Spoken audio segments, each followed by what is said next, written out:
Bonjour, aujourd'hui pour la petite bulle de vie, j'avais envie de vous parler du fait de préserver notre énergie. Elle est précieuse, c'est la nôtre, c'est-à-dire qu'en fait, je parle souvent d'écologie personnelle, c'est comment on regarde ce qui nous nourrit et ce qui nous pompe, on a l'habitude de dire en fait, ce qui va nous vider de notre énergie.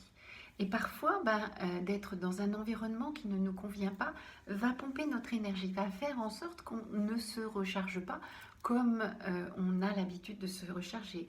Ou en présence de certaines personnes qui elles-mêmes ont du mal à être cohérentes, eh bien, on va être pompé. Ou par rapport à notre impuissance. On se sent face à quelqu'un, on voit que la personne ne va pas forcément très très bien, mais on se sent inutile à côté d'elle, même si on est juste à côté d'elle sans rien faire.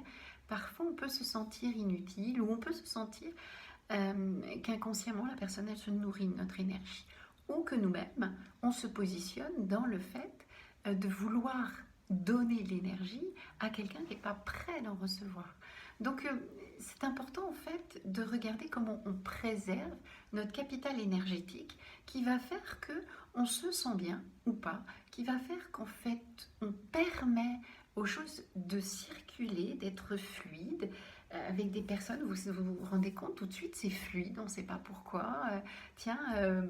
Avec telle personne, c'est pas compliqué, on n'a pas besoin d'expliquer tellement de choses. Les choses se font de fait, les choses circulent facilement. Et avec d'autres, on rame, c'est compliqué. Chaque petite chose, la personne a besoin de rectifier, a besoin de donner son point de vue ou a besoin de se sentir diriger les choses. Et là, en fait, on ne se recherche pas de la même manière. Eh bien, c'est un petit peu de ça dont j'ai envie de parler, c'est-à-dire que quand on ne se recherche pas, quand on sent qu'après une discussion, après quelque chose, on se sent lourd, on se sent... Eh bien, c'est peut-être que cette relation n'est pas totalement écologique pour soi et qu'après on le paye et que c'est notre corps qui le paye. Donc peut-être de trouver une relation plus juste ou d'écarter certaines relations, faire un peu de ménage et de se retrouver avec des relations qui soient beaucoup plus écologiques pour nous, beaucoup plus justes, beaucoup plus...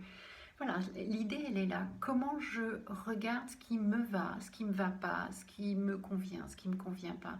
Et puis je suis écologique avec moi.